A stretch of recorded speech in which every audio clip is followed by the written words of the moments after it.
श्री सच्चिदानंद सद्गुरु साईनाथ महाराज की जय।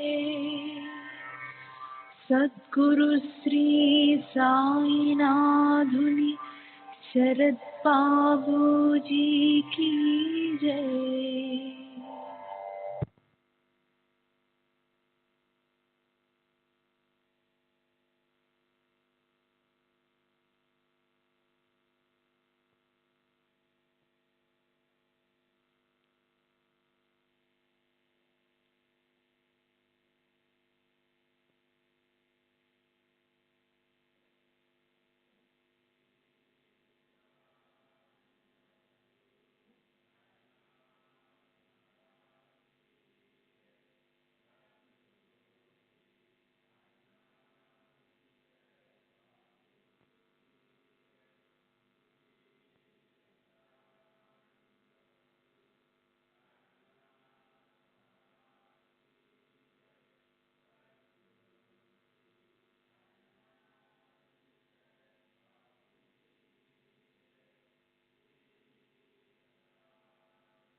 श्री सच्चिदानंद सद्गुरु साईनाथ महाराज की जय। सद्गुरु श्री साईनाथ शरद बाबू जी की जय। శ్రీ సాయి భక్త అనుభవ సంహిత ఎంబి రేగే నిన్నటి తర్వాయి. అన్ని మతాల అంతిమ లక్ష్యం మన దైవాన్ని భౌతికంగా దర్శించడం లేదా సాక్షాత్కారం పొందడమేనని కొందరి అభిప్రాయం. కానీ నేను అలా అనుకోవడం లేదు. నేను బాబాను ఏకాగ్రతతో ధ్యానిస్తున్నప్పుడు ధ్యానంలో బాబా రూపం సాక్షాత్కరించేది. నేను దీనికి పెద్దగా ప్రాధాన్యత ఇచ్చేవాడిని కాను, ఎందుకంటే బాబాను వేరుగా నా నుండి బాహ్యంగా చూడడం నాకు ఇష్టం లేదు. అందుకే బాబాను నాలోనికి వచ్చి నేనుగా ఉండమని ప్రార్థించాను. ఆత్మ అనేది 2 పదార్థాలతో కూడుకున్నది. ఒకటి స్థూల శరీరము, రెండవది సూక్ష్మ శరీరము. సూక్ష్మ శరీరమే మన ఉనికికి ఆధారమైనది, ఉత్కృష్టమైనది. మన ఆత్మ, విఠలదేవుడు, ఇతర తత్వాలు అన్నీ సత్యం యొక్క ప్రతిబింబాలే. అందువలన నేను విఠలుడు లేక సాయిగా ఎదగడానికి ప్రయత్నించాలి. వారు నాలో అత్యంత ఉన్నతంగా ప్రకాశించాలి. ఇదే నేను కోరుకునేది. నేను ఇంతవరకు భగవద్గీతను కూడా సక్రమంగా చదవలేదు. మొదటి నుండి శాస్త్ర గ్రంథాల పఠనానికి ప్రాముఖ్యతనివ్వలేదు. అందువల్ల ధ్యానంలోని వివిధ స్థితులను లేదా చరమస్థితిని గురించిన వివరాలలోనికి వెళ్ళను. ఒక గురు పూర్ణిమ పర్వదినాన ఎంతో మంది భక్తులు బాబా దర్శనానికి వచ్చారు. పవిత్రమైన ఆ రోజున బాబా ఆశీస్సులతో సద్గ్రంథాలను తీసుకుంటే పారాయణ ఫలవంతమవుతుందని భక్తుల అభిప్రాయం.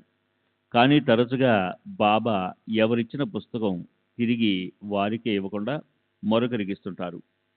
ఆ రోజు నా దగ్గర తప్ప భక్తులందరి దగ్గర పుస్తకాలున్నాయి. ఇది గమనించిన బాబా పుస్తకాలను చూపిస్తూ, వాళ్ళు ఈ పుస్తకాలలో బ్రహ్మను కనుగొనాలనుకుంటారు. కానీ ఈ పుస్తకాలలో ఉండేది భ్రమే.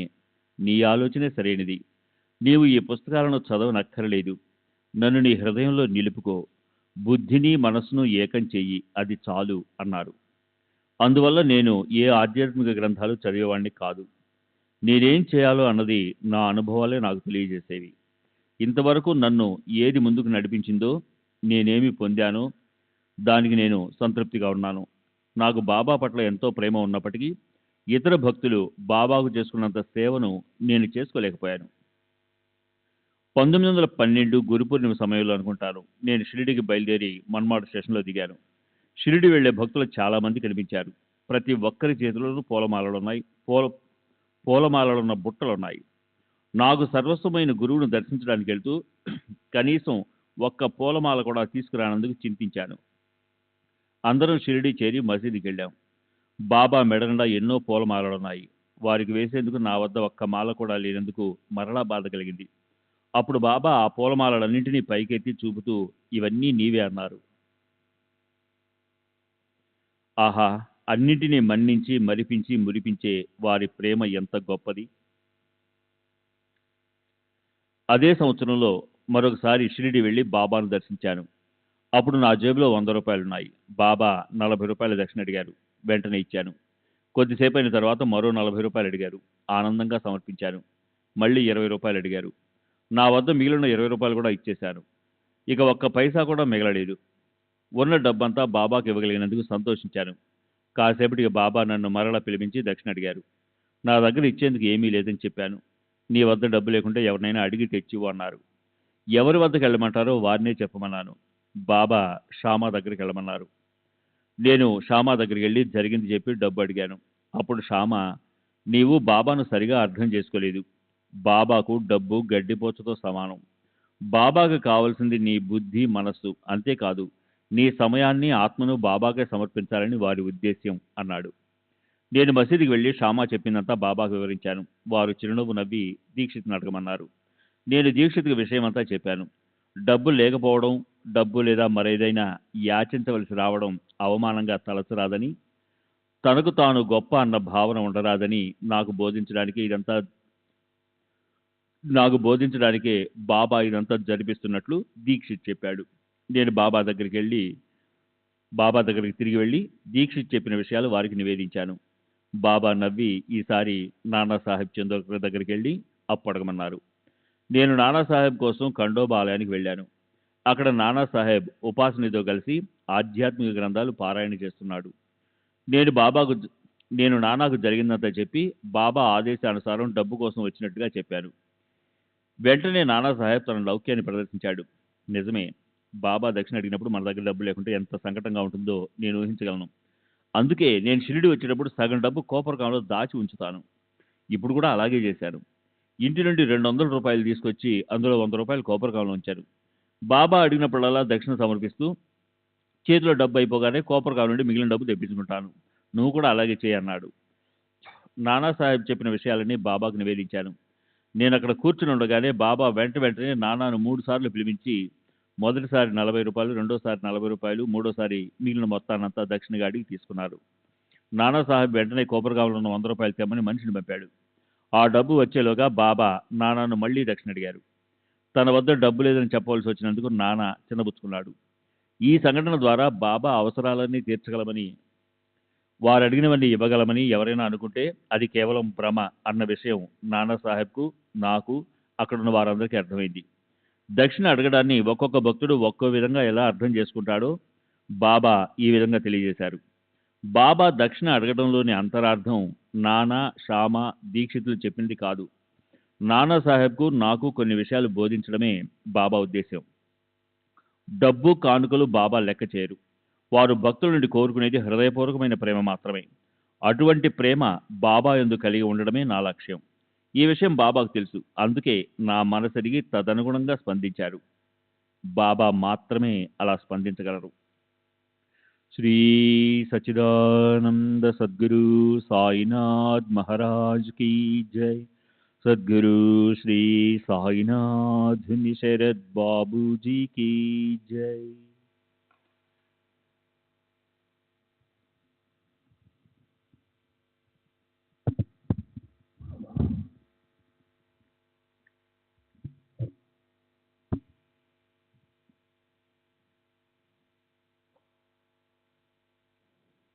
బహుశా 1915లో అనుకుంటాను. రామనవమి ఉత్సవాలకు షిరిడీ వెళ్ళదలిచాను. బాబాకు సమర్పించదగిన కానుక ఏదైనా కొనాలని తలచి ఇండూర్లో బట్టల బజార్కి వెళ్ళాను. అక్కడ ఒక చోట చందేరిలో తయారైన ఢాకా మసీన్ వస్త్రము ఒకటి నన్ను అమితంగా ఆకర్షించింది. అది 5 అడుగుల చదరంగా ఉంది. చుట్టూ 8 నుంచి 9 అంగుళాల జరీ అంచు అల్లికతో నాజుగ్గా ఉంది. అది నచ్చడంతో దాని ఖరీదు 85 రూపాయలైనా సముచితమే అనిపించి కొన్నాను. అది ఎంత నాజుగ్గా ఉందంటే మర్చిన తర్వాత 6x6 6x6x1 అంగుళాల ప్యాకెట్లో ఇమిడిపోయింది. నేను దానిని షిరిడీ తీసుకెళ్ళాను. ఆ ప్యాకెట్ను చొక్కా లోపల దాచుకొని మసీద్కు వెళ్ళాను. భక్తులు బాబాకు వస్త్రాలు సమర్పించి వాటిని బాబా ఆశీస్సులతో తిరిగి పొందాలని ఆశించేవారు. బాబా ఆ విధంగానే చేసేవారు. బాబాపై నాకున్న ప్రేమను వారు గుర్తిస్తే, అంటే నాకు వారికి భేదం లేదన్న నా భావం వారు గుర్తించినట్లయితే, నా కానుక నాకు తిరిగి ఇవ్వకుండా వారే స్వీకరించాలి అనుకున్నాను. సాధారణంగా బట్టలు, శాలువాలు తెచ్చిన భక్తులందరూ వాటిని బాబాపై కప్పుతారు. సేవకులు ఇదెవరిది అని అడుగుతూ ఎవరిది వారికి ఇచ్చివేస్తారు. నేను వెళ్ళి నమస్కరిస్తూ బాబా నా కానుకను తిరిగి ఇవ్వకూడదని తెచ్చిన ప్యాకెట్ను నేర్పుగా బాబా గద్దె క్రింద దాచాను. ఎవరు సమర్పించిన కానుకలు వారికి తిరిగి ఇవ్వబడ్డాయి. కానీ నేను గద్దె కింద దాచిన ప్యాకెట్ను ఎవరూ గమనించలేదు. అప్పుడు బాబా లేచి నిలబడి గద్దెను తీసి దులిపి శుభ్రం చేయండి అని ఆదేశించారు. గద్దెను తీసినప్పుడు మస్లిన్ ప్యాకెట్టు కనిపించింది. బాబా దాన్ని చేతిలోకి తీసుకొని, ఏమిటిది, మస్లినా అని దాని మడత విప్పి, నేను దీనిని తిరిగి ఇవ్వను, అది నాది అన్నారు. దాన్ని కప్పుకొని నా వైపు చూస్తూ, ఇది కప్పుకుంటే నేను చాలా అందంగా ఉన్నాను కదూ అని అడిగారు. బాబా నా కానుక స్వీకరించడంతో నాకు అమితానందం కలిగింది. నా అంతరంగంలో వారు కొలువై ఉన్నారని, నేను వారి నుండి వేరు కాదని నాకు అర్థమైంది. అదే సంవత్సరం బాబా మరో సంఘటన ద్వారా మా ఏకత్వాన్ని తెలియచేశారు. నేను ఎప్పటి వలె షిరిడీ వెళ్ళి హాయి ఇంట్లో ఉన్నాను. ఒకరోజు మధ్యాహ్నం మసీదులో బాబా ఏకాంతంగా ఉన్నప్పుడు నన్ను పిలుచుకురమ్మని ఒక వ్యక్తిని పంపారు. నేను వెళ్ళగానే ఆ వ్యక్తిని పంపించేసి నన్ను ఆప్యాయంగా దగ్గరకు పిలిచి కౌగిలించుకున్నారు. తర్వాత తమ చెంత కూర్చోబెట్టుకొని, నా ఖజానా తాళాపు చెవి నీ చేతిలో పెడుతున్నాను, నీకేం కావాలో కోరుకో, నెలకు 5 రూపాయలు కానీ 100 రూపాయలు కానీ నీ ఇష్టం, నీకేది కావాలన్నా ఇస్తాను అన్నారు. వారు నన్ను ప్రలోభపడుతున్నారేమోననిపించింది. అయినా నేను కోరుకోవాల్సిందేముంది? నాకు ఏది అవసరమో, ఏది అనవసరమో, ఏది ఇవ్వాలో, ఏది ఇవ్వకూడదో సర్వము వారికి తెలుసు. నేనేమీ అడగదలుచుకోపోవటం చూసి బాబా బుజ్జగిస్తున్నట్లుగా నా జూకం పట్టుకొని ఏదో ఒకటి అడగమన్నారు. అప్పుడు నేను, బాబా నేనేదడిగినా ఇస్తారా అన్నాను. బాబా ఇస్తాను అన్నారు. అయితే ఈ జన్మలోనే కాక రాబోయే జన్మలన్నిటిలోనూ మీరు నన్ను విడిచి వెళ్ళకూడదు. ఎప్పుడూ నాతోనే ఉండాలి అన్నాను. అప్పుడు వారు ఆనందంతో నన్ను మెల్లగా తడుతూ, సరే, నువ్వెక్కడ ఉన్నా, ఏమి చేస్తున్నా, నీ లోపల వెలుపల ఎప్పుడూ నీతోనే ఉంటాను అన్నారు. నాకు అమితానందం కలిగింది. వారు ఎప్పుడూ నాతోనే ఉన్నారన్నది నాకు అనుభవం అవుతుంటుంది. వారు నాతోనే ఉన్నారని నిదర్శనమివ్వటానికి అప్పుడప్పుడు నాకు సాక్షాత్కరిస్తుంటారు. నన్ను సరియైన మార్గంలో నడిపిస్తుంటారు. చాలా సంవత్సరాల తర్వాత నా కుమారుడు మరణించాడు. అప్పుడు మేము అనేక కుటుంబాలు నివాసం ఉంటున్న ఒక భవంతిలో ఉన్నాము. కుమారుని మరణానికి నా భార్య కృంగిపోయి విలిపించసాగింది. బిడ్డను బాబానే తీసుకెళ్లారని, మంచి మనకేది మంచిదో వారికి తెలుసు కనుక మనం దుఃఖించకూడదని పెద్దగా విలిపిస్తే జనం గుమికూడతారని చెప్పాను. బిడ్డ నిర్జీవ దేహాన్ని చూస్తూ ఆమె భరించలేకుండా ఉండటంతో మరుసటి ఉదయం అంత్యక్రియల వరకు విశ్రాంతి తీసుకోమని ఓదార్చి నేను ఆమెను లోనికి పంపాను. చనిపోయిన బిడ్డను ఒడిలోకి పెట్టుకొని కూర్చుని ఉండగా నాకు బాబా కనిపించి నన్ను బయటికి తీసుకువెళ్ళి, నీకు చనిపోయిన బిడ్డ కావాలా, నేను కావాలో తేల్చుకో. రెండూ కావాలంటే పొందలేవు. పిల్లవాడే కావాలనుకుంటే బ్రతికిస్తాను. కానీ నేను నీతో ఉండను. ఈ బిడ్డను బ్రతికించుకోవాలని అనుకోకపోతే నీకు తర్వాత ఎంతో మంది పిల్లలు పుట్టారు అన్నారు. నేను ఏ సంకోచమూ లేకుండా నాకు మీరే కావాలి అన్నాను.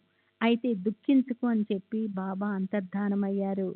ఈ విధంగా నాకు అవసరమైనప్పుడు బాబా దర్శనమిచ్చి తగిన ధైర్యాన్ని ఇస్తుంటారు. వారి కృప వల్ల నాకు కావలసినవన్నీ నెరవేరుతుంటాయి. నేను వారినెప్పుడూ ఐహికమైన కోరికల కోసం ప్రార్థించి వారికి ఇబ్బంది కలిగించను. నాకు తగినంత ఆదాయం ఉంది. ఆస్తిపాస్తులున్నాయి. బీమా రక్షణ ఉంది. నాకున్న దానితో సంతృప్తిగా ఉన్నాను. ఎప్పుడైనా డబ్బు అవసరం ఏర్పడితే బాబా కృప వల్ల ఎలాగో డబ్బు సర్దుబాటై సమస్య తీరిపోయేది. నాకు దేనికి లోటు లేదు. ఇక బాబా భక్తుడయ్యేందుకు, వారి సహాయం పొందేందుకు, బాబాను బౌద్ధికంగా దర్శించిన వారు ఏం చేయాలని నన్నెవరైనా అడిగితే నేనిచ్చే సమాధానం ఒకటే. బాబాను గాఢంగా, హృదయపూర్వకంగా ప్రేమించమని చెప్తాను. అందుకు షిరిడీయే వెళ్ళాల్సిన అవసరం లేదు. కానీ షిరిడీ సందర్శనం నిస్సందేహంగా సహాయపడుతుంది. సర్వేంద్రియాలను కేంద్రీకరించి ప్రేమతో వారిని ధ్యానిస్తే చాలు. ఎవరి అర్హతలకు తగినట్లు వారు బాబా నుండి తప్పక సహాయం పొందుతారు. బాబా అందరికీ ఒకే విధమైన సాధన చేయమని ఆదేశించరు. ఆ భక్తుని సంస్కారానికి, పరిణతికి, ఇతర పరిస్థితులకు అనుగుణమైన సాధననే విధిస్తారు. వాళ్ళ ఇష్టదైవాన్ని ఆరాధించుకోమని చెప్తారు. రామభక్తుడైతే రాముణ్ణి, అల్లాను కొలిచే వారిని అల్లానే కొలుచుకోమంటారు. బాబా అందరినీ సమదృష్టితో ఆదరిస్తారు. హిందువుల ద- నైవేద్యం హిందువులు నైవేద్యం సమర్పించే సమయాలలో కొన్నిసార్లు వారు పాశ్చా అంటే ముస్లిం ప్రార్థన చదవటం కానీ, ఇతరులచే చదివించడం కానీ చేసేవారు. 1, 2 సంఘటనలు మినహా హిందువులు, ముస్లింలు బాబాను పూజించే విధానాల మధ్య ఎటువంటి వైరుధ్యమూ ఏర్పడలేదు. ఒక ఉదాహరణ చెప్తాను. శ్రీ సచ్చిదానంద సద్గురు సాయినాథ్ మహారాజ్ కీ జై. సద్గురు శ్రీ సాయినాథుని శరత్ బాబూజీ కీ జై.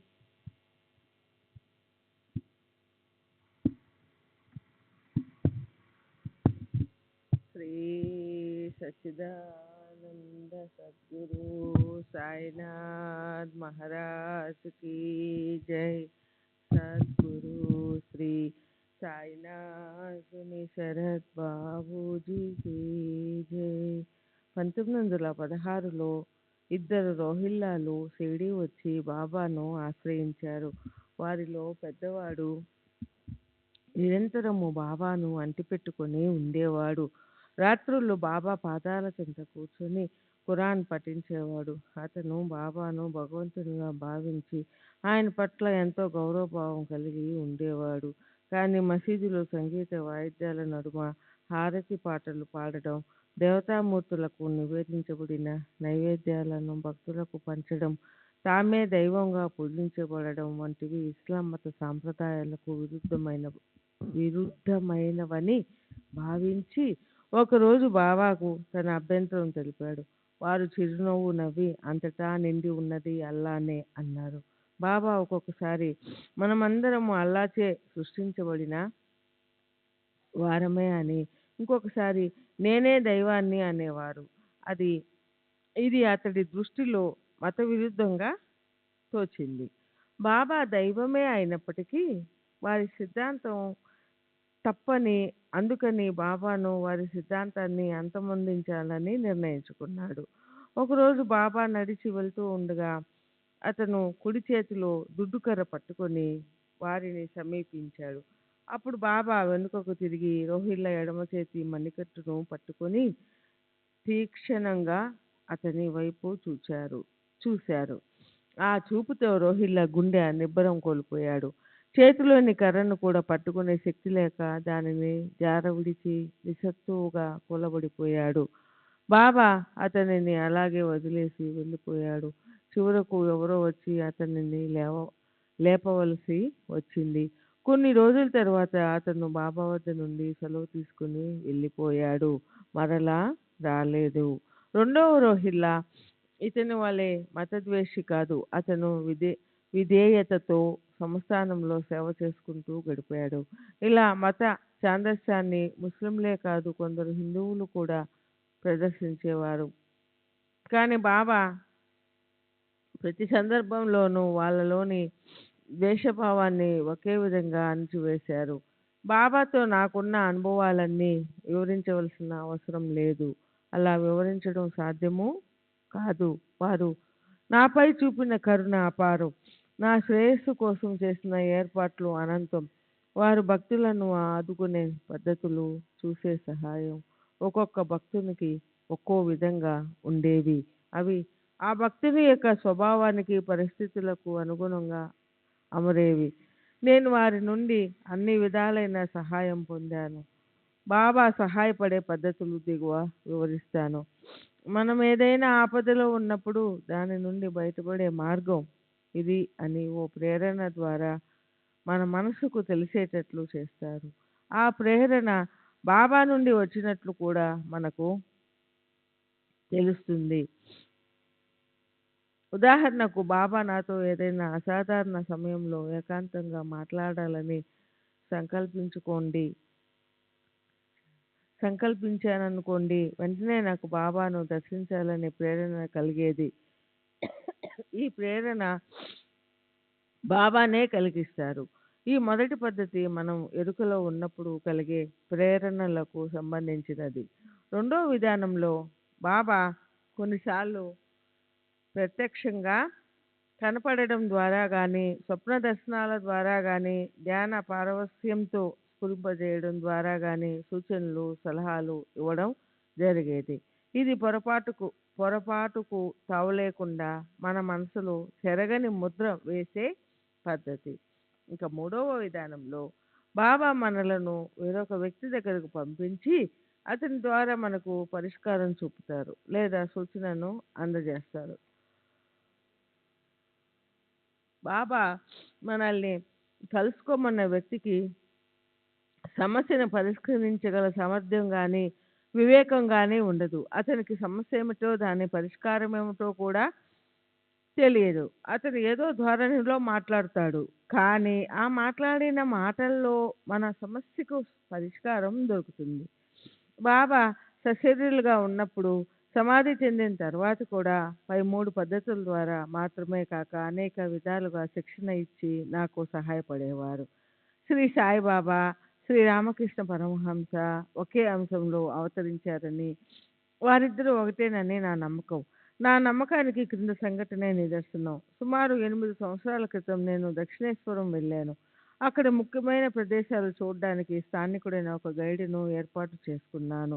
అతను శ్రీ రామకృష్ణ పరమహంస పూజించిన కాళీమాత విగ్రహాన్ని, ఇతర మూర్తులను చూపించాడు. నేను కాళీమాత విగ్రహాన్ని పూజా గది బయట నుండే చూసి ముందుకు సాగాను. శ్రీ రామకృష్ణుని తరచూ ఆడుకుంటూ గడిపిన రామ్లాల్ చిన్న విగ్రహాన్ని చూడాలన్న ఆతృతతో దానిని చూపించమని గైడును అడిగాను. అతను నన్ను ఒక దేవాలయానికి తీసుకెళ్లి ఒక పెద్ద విగ్రహాన్ని చూపిస్తూ ఇదే రామ్లాల్ అన్నాడు. నేను విస్తుపోయాను. అది రామ్లాల్ కావడానికి ఆస్కారమే లేదని చెప్పాను. దానికి అతను స్థానికుడైన తనకు అక్కడున్న ప్రదేశాలు వాటి చరిత్ర క్షుణ్ణంగా తెలుసునని, కొత్తవాడినైన నాకు ఈ విషయాలు ఎలా తెలుస్తాయని అన్నాడు. నేను అతనిని నొప్పించి ఉంటే క్షమించమన్నాను. కానీ రామ్లాల్ విగ్రహం ఎక్కడ ఉందో తెలుసుకోవాలనుకున్నాను. నేను పరమహంస జీవిత చరిత్రలో రామ్లాల్ గురించి చదివి ఉన్నాను. అదే సమయంలో ఒక పూజారి నన్ను సమీపించి దక్కన్ ప్రాంతం నుండి వచ్చినది మీరేనా అని అడిగాడు. అవునని చెప్పాను. అయితే అక్కడున్న ప్రదేశాలన్నీ తాను దగ్గరుండి చూపిస్తాను అన్నాడు. నేను అవన్నీ ఇప్పుడే చూశానని బదులిచ్చాను. అతను మళ్ళీ ఆ ప్రదేశాలు చూడమని పట్టుబట్టాడు. తనకు డబ్బేమీ ఇవ్వనక్కర్లేదని, దీనికి కారణం వేరే ఉందని చెప్పాడు. గత రాత్రి అతనికి ఒక కల వచ్చిందని, కలలో దక్కను ప్రాంతం నుండి ఒక భక్తుడు వస్తున్నాడని, అతనికి అన్ని దగ్గరుండి చూపించమని ఆదేశం అందిందని, అందుకే నన్ను తనతో రమ్మని కోరాడు.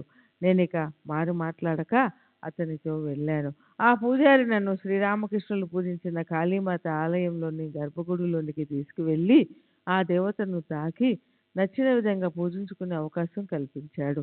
తరువాత రామ్లాల్ను చూపిస్తానన్నాడు. నా గైడు ఒక పెద్ద విగ్రహాన్ని చూపించి దానిని రామ్లాల్గా పరిచయం చేశాడని చెప్పాను. ఆ గైడు నన్ను మోసం చేశాడని చెప్పి పరమహంస ఆడుకున్న రామ్లాల్ చిన్న విగ్రహాన్ని తెచ్చి నా ఒడిలో ఉంచాడు. నేను ఆశించిన దానికన్నా ఎక్కువగానే బాబా నాకు ప్రసాదించారు. బాబా, శ్రీరామకృష్ణ పరమహంస వేరు కాదని ఒకరేనని నాకు అవగతమయ్యింది. శ్రీ సాయిబాబా ఎంతో ప్రేమతో నన్ను తమ చెంతకు చేర్చుకున్నారు. నా బాబా పట్ల నాకు కూడా అంతే ప్రేమ అనురాగాలు ఉన్నాయి. మా మధ్య ఉన్న ఈ అనుబంధం నేను ఇతర మహాత్ములను దర్శించినప్పుడు వారు నన్ను ఆదరించిన విధానంలో ప్రతిబింబించేది. పూనా, ఇతర ప్రదేశాల్లో తరచూ కనపడుతూ ఉండే మాధవనాథ్ మహారాజును నేను 1927లో దర్శించాను. ఆయన 2 నెలల క్రితం నిర్యాణం చెందారు. నేనేమి చెప్పకముందే వారు బాబాతో నాకున్న అనుబంధాన్ని గుర్తించి నీవు సాయిబాబాకు చెందిన వాడవు అని అన్నారు. అంతేకాక మొట్టమొదట నేను బాబాను దర్శించినప్పుడు నాకు బాబాకు మధ్య జరిగిన సంభాషణను పొల్లుపోకుండా వర్ణించారు. తాము అప్పుడు అక్కడే ఉన్నట్లుగా చెప్పారు. అంటే వారు సూక్ష్మ రూపంలో కానీ లేదా సాయిబాబా రూపంలో కానీ అప్పుడక్కడే ఉండి ఉంటారని నాకు అర్థమైంది. శ్రీ సచ్చిదానంద సాయినాథ్ మహారాజ్ की जय. सद्गुरु श्री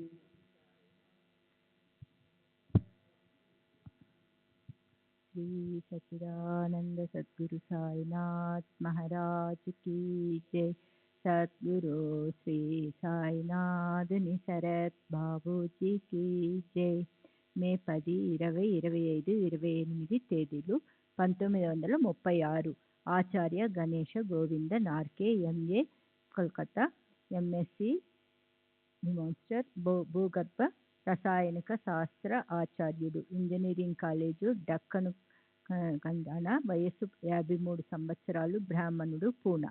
ఆధ్యాత్మికతలో సాధించిన ప్రగతిని గాని, మహాత్ముల వలన పొందిన అనుభవాలను గాని వెల్లడి చేయలేము. జిన్నే పాయ ఉన్నే చుపాయ. ఎవరు దేనినైతే పొందారో దానిని గుప్తంగా ఉంచుతారు అనేది కబీర్ ఉవాచ. ఇది నా గురువైన శ్రీ సాయిబాబా ఆదేశం కూడా. అందువల్ల అనుభవాల గురించి చెప్పడానికి ప్రయత్నించినప్పుడు నా గొంతు సహజంగానే మూహపోతుంది. నిజానికి అనుభవాలను రహస్యంగా ఉంచాలన్న విషయాన్ని ప్రక్కన పెడితే అంతరంగంలోని మాటలకు అందని అనుభూతులను పూర్తిగా వ్యక్తపరిచేందుకు ఎవరికీ సాధ్యం కాదు. అయినా సాయిబాబాను గురించి, వారి తత్వాన్ని గురించి, జగమెరిగిన సత్యాలను చెప్పడానికి నేను సంకోచించను. ఎందుకంటే అందరికీ తెలిసిన విషయాలను చెప్పడం వల్ల రహస్యాలను వెల్లడి చేసినట్లు ఎలా అవుతుంది? నేనిప్పుడు ఇవ్వబోయే సమాచారం పెద్దగా చెప్పుకోదగినది కూడా కాదు. అది ధాన్యం నుండి వేరు చేసిన పొట్టు వంటిది. అయినప్పటికీ మీరు సాయిబాబాను గురించిన ఎంతటి చిన్న విషయాన్నైనా తెలుసుకోవడానికి ఉత్సుకత చూపుతున్నందువలన మీకు కొన్ని వివరాలు అందిస్తాను. శ్రీ సాయిబాబాను శ్రీ సాయిబాబాను నేను నిత్యం ఇంట్లో పూజించే దేవతల మధ్య ఉంచాను. శ్రీ సాయిబాబా భగవంతుడే కానీ ఒక సాధారణ సత్పురుషుడు మాత్రం కాదు. వారి కళ్ళల్లో ప్రకాశించే దివ్య తేజస్సు వారొక గొప్ప సత్పురుషుడని తెలియజేస్తుంది. వారి చర్యలు మహిమలు అత్యద్భుతమైనవి. ఇక నేను ఆధ్యాత్మికత వైపు ఎలా మళ్ళానో, బాబాతో నాకు ఎలా పరిచయం ఏర్పడిందో వరుసగా వివరిస్తాను. నా చుట్టూ ఉన్న పరిసరాలు శ్రీ సాయిబాబా పట్ల నాకున్న విశ్వాసాన్ని పెంపొందించడానికి తోడ్పడ్డాయి. మా మామగారైన బూటి, నా భార్య, మా అమ్మ అందరూ బాబాకు గొప్ప భక్తులు. వాళ్ళు బాబాను దైవంగా పూజించేవారు. నేను జ్ఞానేశ్వరి, మహాత్ముల గొప్పతనాన్ని తెలియచేసే ఇతర గ్రంథాలను చదువుతూ ఉండేవాడిని. నేను 1905లో ఎంఏ పట్టా పుచ్చుకున్నాను.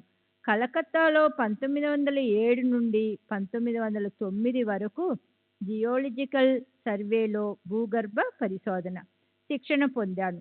1909లో కేంద్ర ప్రభుత్వం నన్ను ఉన్నత విద్యకై మాంచెస్టర్ అనగా ఇంగ్లాండ్ నగరానికి పంపింది. అక్కడ గనులు భూగర్భ శాస్త్రంలో ఎంఎస్సి పట్టా పుచ్చుకున్నాను. 1912 ఆగస్టులో స్వదేశానికి తిరిగి వచ్చాను. నా భార్య, తల్లి, మామగారు తరచూ షిరిడీలో గడిపేవారు. ఒకసారి షిరిడీ వచ్చి సాయిబాబాను దర్శించమని నాకు జాబు రాశారు. బాబా నన్ను రమ్మని చెబితే వస్తాను అని వారికి జవాబు రాశాను. మా మామగారు బాబాను సంప్రదించి వారు నన్ను రమ్మన్నట్లుగా తిరిగి జాబు రాశారు. దాంతో 1913 ఏప్రిల్లో షిరిడీ వెళ్ళాను. బాబా మా బంధువుల పట్ల ఎంతో ఆదరణ చూపేవారు. మా అమ్మను చూసి అప్పుడప్పుడు ఉల్లాసంగా చిందులేసేవారు. నేను మొదటిసారి మాధవరావు దేశపాండేతో అనగా శ్యామ కలిసి బాబాను దర్శించడానికి వెళ్ళాను. అప్పుడు మాధవరావు నన్ను పరిచయం చేశాడు. బాబా వెంటనే, ఇతనిని నాకు పరిచయం చేస్తున్నావా? 30 తరాలు అనగా పిడి నుండి ఇతడు నాకు తెలుసు అన్నారు. నా భూతకాలమంతా బాబాకు తెలియడం ఎంతటి అద్భుతమైన విషయము. బాబాలో మొదట నన్ను ఆకర్షించింది వారి కళ్ళు. వారి చూపు నా అణువులోనికి చొచ్చుకుని పోయేది. చావడిలో ఆశీస్సులైనప్పటికీ వారి రూపం నా హృదయంలో చెరగని ముద్ర వేసింది. నాకు క్రమంగా అంతరంగికమైన అనుభవాలు కలుగసాగాయి. ముందు అక్కడి వాతావరణానికి అలవాటు పడి వారికి సేవ చేయడం, ఆరతులకు హాజరవ్వడం మొదలుపెట్టాను. వచ్చిన కొత్తల్లో నేను ఒకసారి ఆరతికి వెళ్ళినప్పుడు బాబా కోపావేశాలతో ఊగిపోతున్నారు. ఏ కారణం లేకుండా అందరిపై తిట్ల వర్షం కురిపిస్తున్నారు, కేకలేస్తున్నారు. ఇది చూసి బహుశా బాబా పిచ్చివాడేమోనన్న సందేహం క్షణకాలం నా మదిలో మెదిలింది. ఎప్పటివల్ల ఆరతి పూర్తయింది. ఆ రోజు మధ్యాహ్నం తిరిగి బాబా దగ్గరికి వెళ్ళి వారి పాదసేవ చేస్తున్నాను. అప్పుడు బాబా చిన్నగా నా తలపై తట్టి, నేను పిచ్చివాడిని కాదు అన్నారు. నా ఆశ్చర్యానికి అంతులేదు. వారు సర్వాంతర్యామి. వారి నుండి దాచేందుకు ఏది సాధ్యపడదని నాకు అర్థమయ్యింది. అప్పటి నుండి వారి అంతర్యామిత్వం అనుభవమయ్యే ఎన్నో సంఘటనలు నాకు జరిగాయి. బాబా మాట్లాడినప్పుడు నా హృదయపీఠంపై ఆశీస్సులై నా మనసులోని ఆలోచనలు కోరికలు తెలుసుకుని చెబుతున్నట్లు ఉండేది. వారు నాలో ఉన్న దైవము. వారిని భగవంతుడు అనడంలో నాకు ఎలాంటి సందేహము లేదు. ఒక్కొక్కసారి నేను వారిని పరీక్షించేవాడిని. ప్రతి పరీక్షలోనూ వారు సర్వజ్ఞులని, సర్వవ్యాపకులని, సంకల్పమాత్రాన అన్నింటినీ మార్చగల సమర్థులు అన్న విశ్వాసం కలిగేది. భూత భవిష్యత్ వర్తమానాలలో వారికి తెలియని విషయమంటూ ఏదీ లేదని రుజువు చేసి ఎన్నో వందల అనుభవాలలో నుండి కొన్నింటిని దిగువ తెలియపరుస్తున్నాను. 1913లో బాబా నాతో, మీ మామ ఇక్కడ ఒక పెద్ద రాతి కట్టడం నిర్మిస్తారు, దానికి నీవు పర్యవేక్షకునిగా ఉంటావు అన్నారు. బాబా చెప్పినట్లుగా మా మామగారు 1915-16లో వాడ అనగా ప్రస్తుత సమాధి మందిరం నిర్మించడం ప్రారంభించారు. తదనంతరం 1918-19లో ఏర్పాటు చేసిన సమాధి మందిర ట్రస్టీలో నేను సభ్యునిగా ఉన్నాను. శ్రీ సచ్చిదానంద సద్గురు సాయినాథ్ మహారాజ్ కీ జై. సద్గురు శ్రీ సాయినాథుని శరత్ బాబూజీ కీ జై. శ్రీ సచితానంద సద్గురు సాయినాథ్ మహారాజ్ की जय. సద్గురు శ్రీ సాయినాథుని శరత్ బాబూజీ की जय. మా అమ్మ నా ఉద్యోగం గురించి ఆందోళన పడుతుండేది. ఎక్కడా నాకు స్థిరమైన ఉద్యోగం దొరకలేదు. కొంతకాలం ఒక చోట పనిచేయటం, మరి కొంతకాలం నిరుద్యోగిగా ఉండటం జరుగుతుండేది. నేను ఇంగ్లాండ్లో భూగర్భ శాస్త్రవేత్తగా, మైనింగ్ ఇంజనీరుగా శిక్షణ పొందాను. నా అర్హతకు సరిపడే ఉద్యోగ ప్రకటనల కోసం పత్రికల్లో వెతుకుతుండేవాడిని. స్వల్పకాల వ్యవధి ఉండే ఉద్యోగాలు మాత్రమే దొరుకుతుండేవి. నేను మొదటిసారి షిరిడీలో 3-4 రోజులు మాత్రమే ఉన్నాను. తర్వాత బాలాఘాట్, బర్మాలకు వెళ్ళాను. అక్కడ బర్మా ఆయిల్ కంపెనీలో నా ఉద్యోగం 3 నెలల్లో ముగియడంతో తిరిగి నాగపూర్ చేరాను. అక్కడ నుండి వచ్చి 4 నెలలు నా భార్యతో షిరిడీలో ఉన్నాను.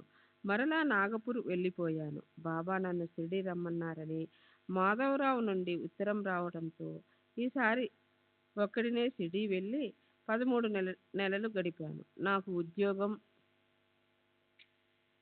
లేదు, అయినా దిగులు పడలేదు. అప్పుడప్పుడు చిత్రంగా నాకు ఫకీరు జీవితమే మేలేమోనన్న ఆలోచనలు కలిగేవి.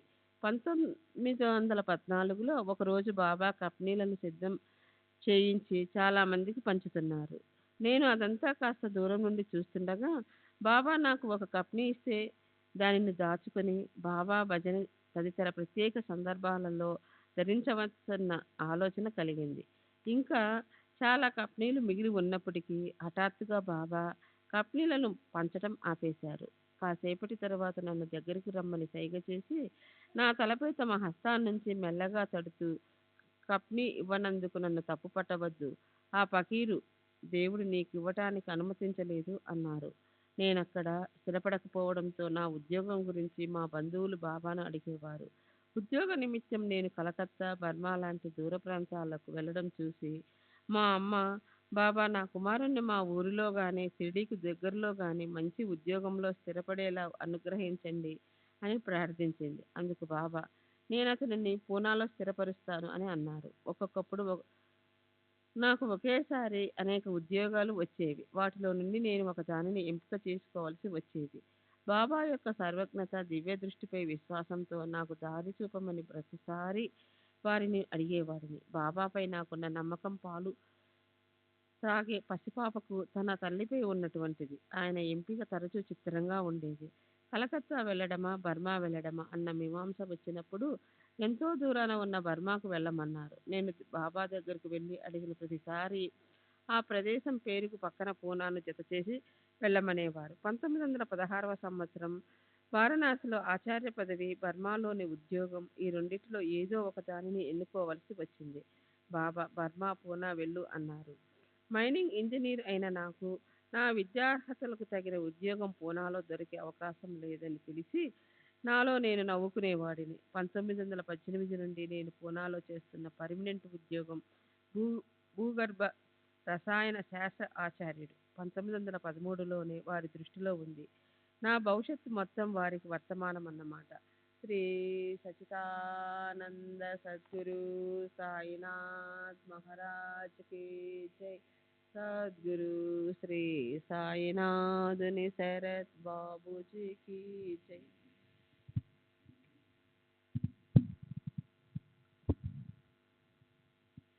చాలా రోజుల తర్వాత 1916లో షిరిడీ వచ్చాను.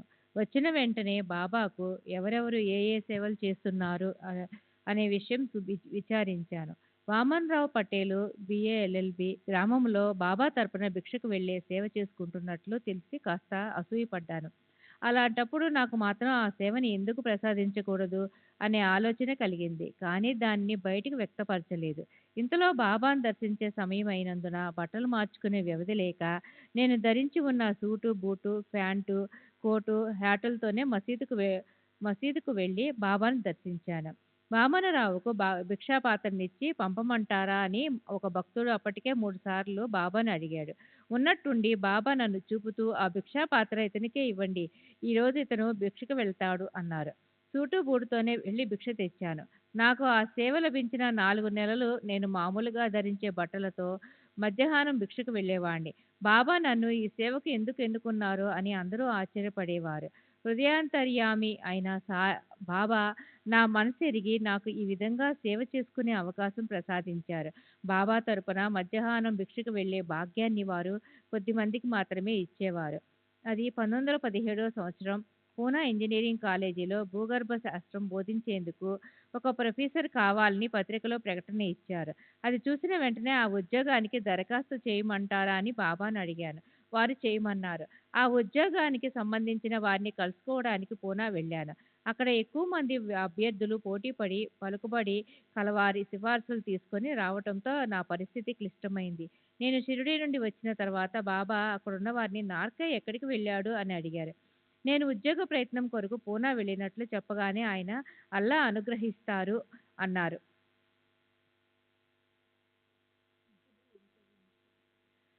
తర్వాత నార్కేకు పిల్లలున్నారా అని బాబా విచారించగా నాకు చాలామంది పిల్లలు పుట్టారు కానీ ఎవరూ ఎక్కువ కాలం బ్రతకలేదని వాళ్ళు చెప్పారు.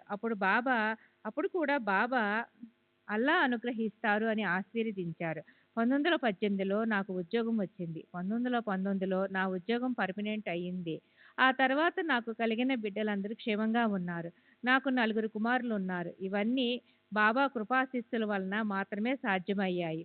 శ్రీ సాయిబాబాను గురించిన ఎన్నో విషయాలను వారిని బాహ్యంగా మాత్రమే చూసిన వారెవరైనా సులభంగా చెప్పగలరు. కానీ బాబాను కేవలం బాహ్యంగా మాత్రమే గమనించి వారిని అర్థం చేసుకున్నామని అనుకోవటంలో వాళ్ళు అంచనాలు తప్పవుతాయి. బాబా తమ చెంతకు రక్షణ, సహాయం కోసం వచ్చిన వారి సామర్థ్యమునకు అనుగుణంగా వ్యవహరించేవారు. బాబా వద్దకు ఎక్కువ మంది ప్రాపంచిక ప్రయోజనాలను ఆశించి వచ్చేవారు. అటువంటి వారికి బాబా తమ నిజతత్వాన్ని వ్యక్తపరిచేవారు కాదు. కానీ లోతుగా ఆలోచించి అవగాహన చేసుకోగల సమర్థత గల వారికి తమ గురించి, తమ శక్తి గురించి తెలియచేసేవారు. నేను మొదటి నుండి బాబాను నిశితంగా పరిశీలించేవాణ్ణి. వారు అది గమనించి తెలివిగల వాడివి, హోషియార్ అని మెచ్చుకునేవారు. ఎప్పుడైనా వారు చెప్పే మాటల్లోని అంతరార్థాన్ని నేను గ్రహించలేనప్పుడు ఎంత మొద్దురా దుబ్యా అని అనేవారు. దీన్ని బట్టి సరైన దృక్పథంతో సాగే విచారణకు వారు అడ్డు చెప్పేవారు కాదని మనకు తెలుస్తుంది. వారు చేసే ప్రతి పనిలోనూ, పలికే ప్రతి మాటలోనూ ఏదో ప్రాముఖ్యత ఉండి తీరుతుంది.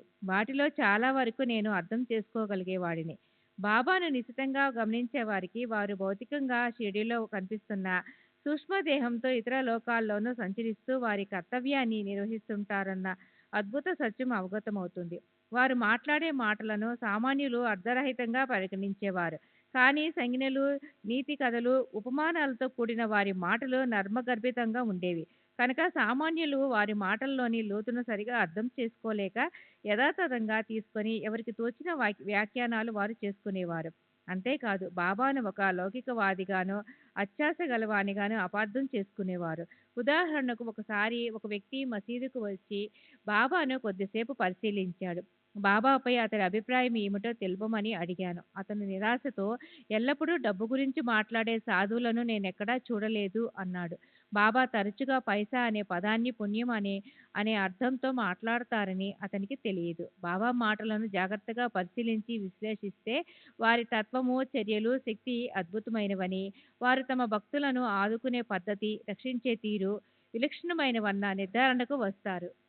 శ్రీ సచిదానంద సద్గురు సాయినాథ్ మహారాజ్ की जय. सद्गुरु श्री साईनाथ बाबू जी की जय. श्री सच्चिदानंद सद्गुरु साईनाथ महाराज की जय. सद्गुरु श्री సాయినాథుని శరత్ బాబూజీ కీ జై. 1914 ప్రాంతంలో హర్దాకు చెందిన ఒక శ్రీమంతుడైన వృద్ధుడు ఒక ఆమెతో కలిసి షిరిడీ వచ్చాడు. అతను క్షయ వ్యాధితో బాధపడుతున్నాడు. షిరిడీ చేరిన ఒక నెలకు ఆరోగ్యం మెరుగుపడడంతో షిరిడీనే తన నివాసంగా చేసుకున్నాడు. కానీ 2వ నెల చివర్లో అతని పరిస్థితి విషమించి మృత్యువు సమీపించినట్లు అనిపించింది. అప్పుడు బాబా దగ్గరికి వెళ్ళి సహాయం కోరేందుకు వారింట్లో మగదిక్కు ఎవరూ లేనందువల్ల ఆయన ఇంట్లోనే ఆడవాళ్ళు వాళ్ళ స్నేహితురాళ్ళు బాబాను అడిగి ఊది తెచ్చిపెట్టమని నన్ను అభ్యర్థించారు. నేను బాబా దగ్గరికి వెళ్ళి విషయం చెప్పి ఊది అడిగాను. బాబా ఆ వృద్ధుడు ఈ ప్రపంచాన్ని వదిలిపెట్టడమే మంచిది. అతని ఊది ఏం చెయ్యగలదు? అయినా ఆయన వాళ్ళు అడుగుతున్నారు కాబట్టి తీసుకువెళ్ళు అన్నారు. నేను ఊది తీసుకొని వాళ్ళకిచ్చాను. కానీ బాబా చెప్పిన విషయాలేవి వాళ్లకు వెల్లడించలేదు. అతని పరిస్థితి మరింత విషమించింది. అప్పుడు శ్యామా బాబాను దర్శించి ఆ వృద్ధునికి అంతిమ గడియలు సమీపించాయని చెప్పాడు. బాబా అతనేలా చనిపోగలడు? రేపు ఉదయం కల్లా ప్రాణం పోసుకుంటాడు అని అన్నట్లున్నారు. ఆ మాటలను బట్టి అతను చనిపోడని అంతా అనుకున్నారు. కానీ వృద్ధుడు ఆ రాత్రి మరణించాడు. అయినా వాళ్ళు శవం చుట్టూ దీపాలు వెలిగించి మరుసటి రోజు మధ్యాహ్నం వరకు వేచి చూశారు. అతడిలో చలనం కనపడలేదు. ఇక ఆశ వదులుకొని అంత్యక్రియలు జరిపించారు. వృద్ధుని బంధువులు బాబా తమను నిరాశపరచారని భావించి షిరిడీ నుండి వెళ్ళిపోయారు. 3 సంవత్సరాల పాటు వాళ్ళు షిరిడీకి రాలేదు. తర్వాత ఒకరోజు వృద్ధుని బంధువునొకతని బాబా కలలో కనిపించి బాబా శరీరంపై చనిపోయిన వృద్ధుని తల ఉంది. బాబా అతనికి కుళ్ళిపోయి ఉన్ని ఊపిరితిత్తులను చూపించి ఇంతటి బాధ నుండి ఆ వృద్ధుణ్ణి విముక్తిని చేశాను అని చెప్పారు. అతను తన కల విషయము అందరికీ చెప్పాడు. అప్పటి నుండి వృద్ధుని బంధువులు తిరిగి షిరిడీ రావడం ప్రారంభించారు. అతడేలా చనిపోగలడు? తిరిగి ప్రాణం పోసుకుంటాడు అన్న బాబా మాటలు ప్రాణం శిథిల శరీరాన్ని విడిచి మరో కొత్త శరీరాన్ని ధరిస్తుందని అర్థంతో జన్మ పరంపర చెప్పబడిందని మనము గ్రహించాలి. బాబా తరచుగా ప్రాతకాల సమయంలో ధుని దగ్గర కూర్చొని భక్తులతో మాట్లాడుతూ గత రాత్రి తాము సూక్ష్మ శరీరంతో ఏ సుదూర ప్రాంతాలకు వెళ్ళి ఏమేమి చేసింది చెబుతూ ఉండేవారు. చావడిలో లేక మసీదులో బాబాతో పాటు నిద్రించిన భక్తులకు రాత్రంతా వారు భౌతికంగా తమతోనే ఉన్నారని తెలిసి కానీ బాబా మాటలు అక్షర సత్యాలు. భక్తులు అప్పుడప్పుడు బాబా మాటల్లోని నిజాలు పరీక్షించేవారు. వారి మాటలు నిజమని రుజువులు దొరికేవి. బాబా తరచూ మరణాంతరము అనుభవాల గురించి కూడా చెప్పేవారు. ఒకసారి షిరిడీలో ఓ మార్వడి పిల్లవాడు జబ్బుపడి మరణించాడు. బంధువులు అంత్యక్రియలు జరిపించి విషాదవదనలతో మసీదుకు వచ్చారు. బాబా ఆ పిల్లవాడు ఇప్పుడు నదికి చేరువయ్యాడు దాటుతున్నాడు అన్నారు. బాబా ఉద్దేశం నది అంటే వైతరిణి అని భావించారు. బాబా ఎంతమంది భక్తులకు వాళ్ళ గత జన్మల గురించి ఆ జన్మలలో జరిగిన సంఘటనల గురించి చెప్పేవారు. ఒకసారి నా గత 4 జన్మలలో జరిగిన విషయాలు భక్తులందరూ సమక్షంలో చెప్పారు. కానీ బాబా చెప్పిన విషయాలు నాకు సంబంధించినవని ఇతరులెవ్వరూ అర్థం చేసుకోలేరు కూడా. వారు ఒక విషయాన్ని ఒకరికి చెప్పదలిస్తే దాన్ని అందరి సమక్షంలో బాహాటంగానే చెప్పేవారు. చిత్రమేమంటే ఆ విషయం ఎవరిని ఉద్దేశించి చెప్పబడిందో వారికి మాత్రము అర్థమయ్యేలా చెప్పడం బాబాలో ఉన్న ప్రత్యేకమైన కళ. మిగతా వారికి వారు మాట్లాడినవేవీ అర్థమేవి కాదు. మరో ఆశ్చర్యకరమైన విషయం ఏమిటంటే చిన్న చిన్న మాటలు చర్యలతో బాబా ఒకేసారి అనేక మంది భక్తులకు ప్రయోజనాన్ని చేకూర్చగలరు. శ్రీ సాయిబాబా అదృశ్య శరీరంతో విశ్వాంతరాలలో పర్యటించిన అక్కడి విషయాలు నియంత్రించేవారు. వారు భూత భవిష్యత్తులను ఒకేలా చూసేవారు. పై విషయాల వల్ల బాబా యొక్క నిజతత్వం బోధపడుతుంది. బాబా సర్వంతర్యామి అని, సర్వవ్యాపికుడని, సృష్టి అది నుండి అంతం వరకు ఉంటారని వారు అప్పుడప్పుడు పలికే మాటల వలన మనం గ్రహించవచ్చును. వారు ఒక్కొక్కసారి నీవెక్కడ ఉన్నావు, నీవెక్కడ ఉన్నాను, నేనెక్కడున్నాను, ప్రపంచం ఎక్కడుంది అని పలికేవారు. మరొకసారి తమ దేహాన్ని చూపిస్తూ ఇది నా ఇల్లు, నేనిక్కడ లేను, నా ముర్షద్ గురువు నన్ను ఈ దేహం నుండి ఏనాడో విడుదల చేశాడు అనేవారు. భౌతిక దేహంతో షిరిడీలో సంచరిస్తున్నప్పుడు కూడా వారు ఆ దేహానికి పరిమితమై లేరు. సాయిబాబా సజీవంగా ఉన్నారు. వారు అప్పుడు ఉన్న చోటే ఇప్పుడు ఉన్నారు. నిజానికి అప్పుడు కూడా ఇప్పుడు ఉన్న చోటే ఉన్నారు అన్నది వాస్తవం. శ్రీ సచ్చిదానంద సద్గురు సాయినాథ్ మహారాజ్ కి జై. సద్గురు శ్రీ సాయినాథుని శరత్ బాబుజీకి జై. శ్రీ సచ్చిదానంద సద్గురు సాయినాథ్ మహారాజ్ की जय. సద్గురు శ్రీ సాయినాథుని శరత్ బాబూజీ की జై. శ్రీ సాయిబాబా ఈ లోకంలోనూ ఇతర లోకాలలోనూ తాము నివసించే విధులను గూర్చి అరుదుగా చెబుతుండేవారు. అంతేగాక గతించిన వారి ఆత్మల స్థితిగతులను కూడా తమ అదుపాజ్ఞలలో ఉంచుకున్నారని చెప్పడం ద్వారా ఈ జగత్తుపై తమకు గల ఆధిపత్యాన్ని తెలియజేసేవారు. బాబా ఎప్పుడూ అసత్యం పలికేవారు కాదు, అర్ధరహితంగా మాట్లాడేవారు కాదు. వారి పద్ధతులను గూర్చి బాగా ఎరిగిన వారు మాత్రమే వారి మాటలను, చర్యలను అర్థం చేసుకోగలిగేవారు. అది కూడా ఎవరిని ఉద్దేశించి పలికారో వారు మాత్రమే అర్థం చేసుకోగలరు. ఉపదేశం, మంత్రతంత్రాలు మొదలైనవి. సాయిబాబా ఏనాడు మంత్రం గాని, తంత్రం గాని, ఉపదేశం గాని ఇవ్వలేదు. మరెవరికైనా ఉపదేశించినట్లు కూడా నేను ఎరుగను. మాధవరావు దేశపాండే అంటే శ్యామ నాకొకసారి క్రింది సంఘటన గూర్చి చెప్పాడు. రాధాబాయి దేశ్ముఖ్ను అను భక్తురాలు బాబాను దర్శించి వారి నుండి ఉపదేశం పొందాలని షిరిడీ వచ్చి కొంతకాలం వేచి ఉంది. బాబా ఏమీ ఉపదేశించకపోవడంతో ఆమె ఆహారం తీసుకోవడం మానివేసి ఉపదేశం ఇచ్చేంత వరకు నిరాహారిగా ఉండాలని సత్యాగ్రహం ప్రారంభించింది. అలా 4 రోజులు గడిచాయి. ఆమె పరిస్థితికి శ్యామ జాలిపడి బాబా దగ్గరకు వెళ్ళి ఆమెకి ఏదైనా దేవుని పేరు మంత్రంగా చెప్పమని, దానిని ఆమె మంత్రోపదేశంగా భావించి జపం చేసుకుంటూ గడుపుతుందని చెప్పాడు. బాబా ఆమెను తమ దగ్గరకు పిలుచుకొని, అమ్మా, నా గురువు నాకు ఏ మంత్రము ఉపదేశించలేదు. అలాంటప్పుడు నేను నీకేమి ఉపదేశించగలను? నా గురువు ఎంత శక్తిమంతుడంటే వారి ముందు నిలబడడానికి కూడా వణికిపోయేవాణ్ణి. నా గురువు అందించిన సహాయం అదృశ్యంగా, నిగూఢంగా ఉండేది. అది వాచా బోధించినది కాదు. మేము చెవిలో ఏది ఉపదేశించము. మీ కానాలా ఇసానారా గురు నహే. ఉపదేశం ఇవ్వడం మా పద్ధతి కాదు, మా సంప్రదాయమే వేరు అని పలికారు. శ్రీ సాయిబాబా ఎన్నడూ ఉపన్యాసాలు, ప్రవచనాలు చేయలేదు.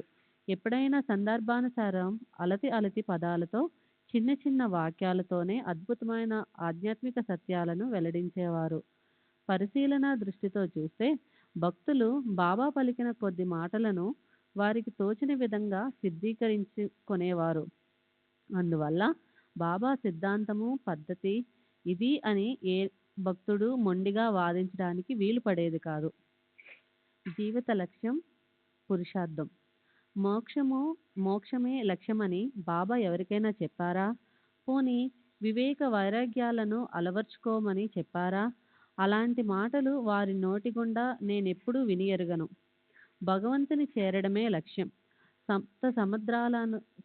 సప్త సముద్రాలను, లోకాలను దాటి దేవుని చేరుకోవాలి, భవబంధములను దాటిపోవాలి అనేవారు. బాబా ఎన్నడూ మాయ, ప్రపంచం మిథ్య వంటి సిద్ధాంతాల గురించి మాట్లాడలేదు. ఇహపరలోకాలు సత్యాలని గ్రహించి ఆ రెండింటిలోనూ సాధ్యమైనంత లబ్ధిని పొందాలని చెప్పేవారు. కర్మ, పునర్జన్మ. కర్మ సిద్ధాంతం, పునర్జన్మల గురించి బాబా పలుమార్లు ప్రస్తావిస్తుండేవారు. మంచి విత్తనం నాటితే ఈ జన్మలోనూ మరు జన్మలోనూ మంచి ఫలాన్ని పొందుతాము అన్న సత్యమే వారు చెప్పే కథల్లో అంతర్లీనంగా ఉండేది. వారు తరచూ ఎందరో భక్తుల గత జన్మ వృత్తాంతాలను, అప్పుడప్పుడు కొందరి భక్తుల రాబోవు జన్మల గురించి చెప్పేవారు. బాబాతో ఉన్నవారెవరికి పరలోకాల ఉనికి గురించి కానీ, ఈ జన్మలో చేసిన పాప పుణ్యాల ఫలితాలు ఆ లోకాలలో అనుభవించే విషయం కానీ, మరణించిన తర్వాత మన అస్తిత్వం గురించి కానీ ఎట్టి సందేహము ఉండేది కాదు. ఇవన్నీ హిందూ మత విశ్వాసాలకు, సిద్ధాంతాలకు సంబంధించిన విషయాలు. ఇక బాబా ఏ మతానికి చెందిన వారన్న విషయానికొస్తే, నాకు తెలిసినంత వరకు ఎన్నడూ తాము ప్రత్యేకించి ఒక కులానికి, జాతికి, మతానికి చెందినవారమని చెప్పలేదు. బాబా వీటన్నిటికీ అతీతులు.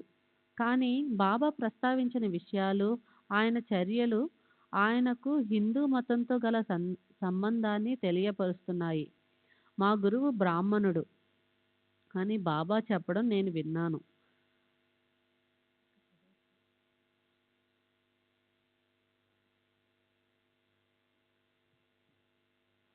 శ్రీ సచ్చిదానంద సద్గురు సాయినాథ్ మహారాజ్ की जय. सद्गुरु श्री साईनाथ शरद बाबू जी की जय.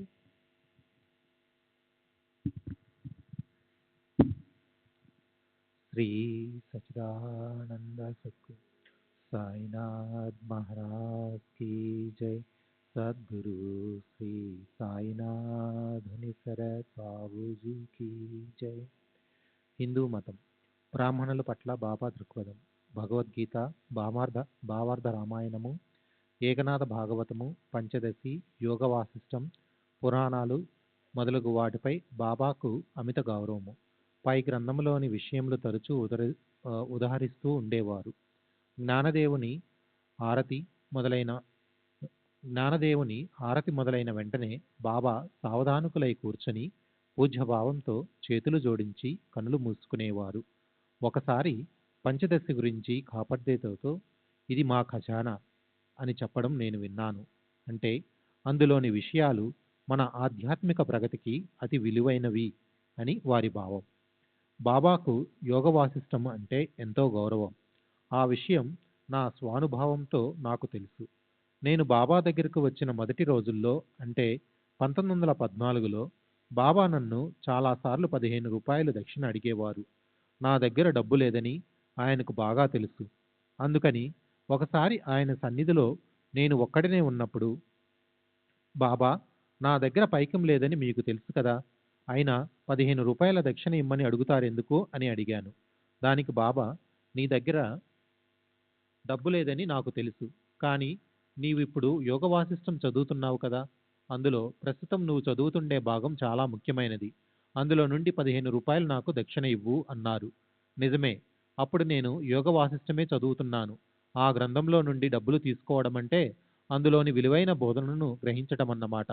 అందులో నుండి తీసిన పైకాన్ని బాబాకు దక్షిణగా సమర్పించడం అంటే ఆ గ్రంథంలో నుండి గ్రహించిన సత్యాలను నా హృదయంలో అంతర్యామిగా ఆసీనుడై ఉన్న బాబాకు సమర్పించి వాటిని హృదయగతం చేసుకోవడమే. శ్రీరాముడు, శ్రీకృష్ణుడంటే బాబాకు చాలా గౌరవము. బాబా మరియు మహారాష్ట్రలోని మహాత్ములు.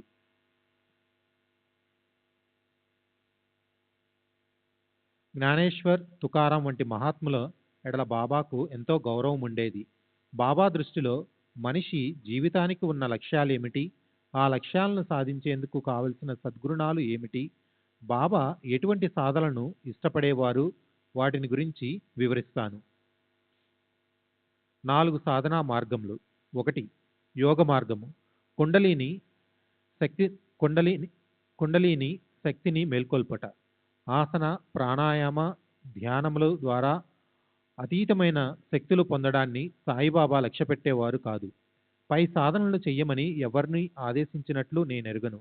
పైగా ప్రాణాయామం ద్వారా సాధన చేసేవారు కూడా చివరకు ఆధ్యాత్మిక పురోగతి కోసం నా దగ్గరకు వచ్చి తీరవలసిందే అని బాబా చెప్పడం నేను స్వయంగా విన్నాను. కర్మ మార్గము. సమాజంలో ఉంటూనే కర్మ మార్గాన్ని అనుసరిస్తూ దేనినైనా సాధించవచ్చునని తమ ఆచరణ ద్వారా సాయిబాబా నిరూపించారు. వారు స్వయంగా గోధుమలు విసిరేవారు. సన్యసించి సమాజానికి దూరంగా వెళ్ళడాన్ని, భిక్ష చేసి జీవించడాన్ని బాబా ఆమోదించేవారు కాదు. తమ కొద్దిపాటి ఆహారం కొరకు బాబా పరిమితంగా భిక్ష చేసేవారు. అలాగే వారు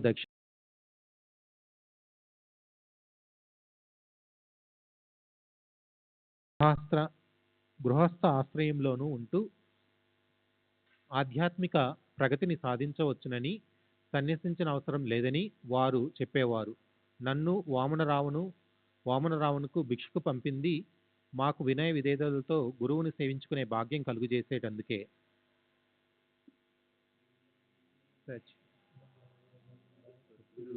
సాయినాథ్ మహారాజ్ की जय।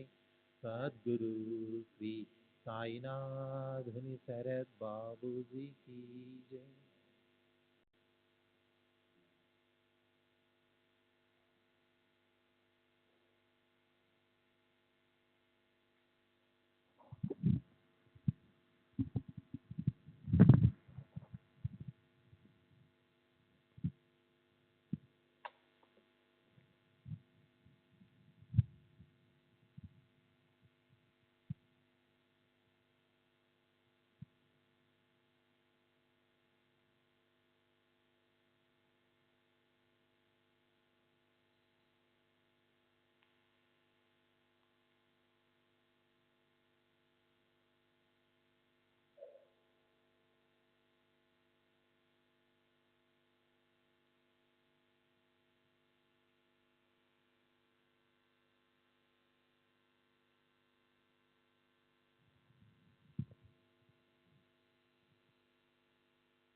श्री सच्चिदानंद सद्गुरु साईनाथ महाराज की जय।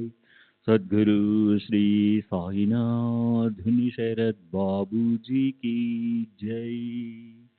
साई रहम नजर करना, बच्चों का पालन करना। साई रहम नजर करना, बच्चों का पालन करना।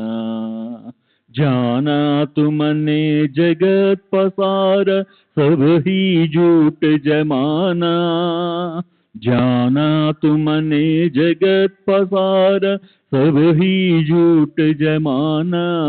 साई रहम नजर करना, बच्चों का पालन करना। साई रहम नजर करना, बच्चों का पालन करना। मैं अंधा हूँ बंदा आपका, मुझसे पथ दिखलाना। मैं अंधा हूँ बंदा आपका, मुझसे पथ दिखलाना। साई रहम नजर करना, बच्चों का पालन करना। साई रहम नजर करना, बच्चों का पालन करना। दासगणों कहे अब क्या बोलूं, थक गई मेरी रसना। दासगणों कहे अब क्या बोलूं, थक गई मेरी रसना। साई रहम नजर करना, बच्चों का पालन करना। साई रहम नजर करना, बच्चों का पालन करना। रहमो नजर करो अब मोरे साई, तुम बिना नहीं मुझे बाप बाई। रहमो नजर करो मैं आंधा हूँ बंदा तुम्हारा, मैं आंधा हूँ बंदा तुम्हारा, मैं ना जानू मैं ना जानू मैं ना जानू अल्लाह इलाही। रहमो नजर करो रहमो नजर करो अब मोरे साई, तुम बिना नहीं मुझे माँ बाप बाई। रहमो नजर करो काली जमाना मैंने गमाया, काली जमाना मैंने गमाया, साथी आखिर का साथी आखिर का साथी आखिर का, तुम बिना कोई। नमो नजर करो रहमो नजर करो अब मोरे साई, तुम बिना नहीं मुझे माँ बाप बाई।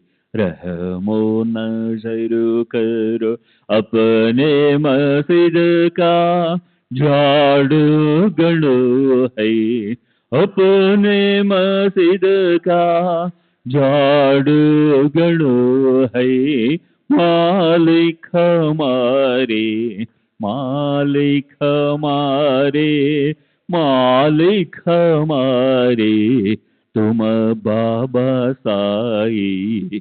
रहमो नजर करो रहमो नजर करो अब मोरे साई, तुम बिना नहीं मुझे माँ बाप बाई। रहमो नजर करो। श्री सच्चिदानंद सद्गुरु साईनाथ महाराज की जय। सद्गुरु श्री साईनाथ निशरद बाबू जी की जय।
श्री सच्चिदानंद सद्गुरु साईनाथ महाराज की जय। सद्गुरु श्री साईनाथुनि शरद बाबू जी की जय।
Baba,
Sai Baba.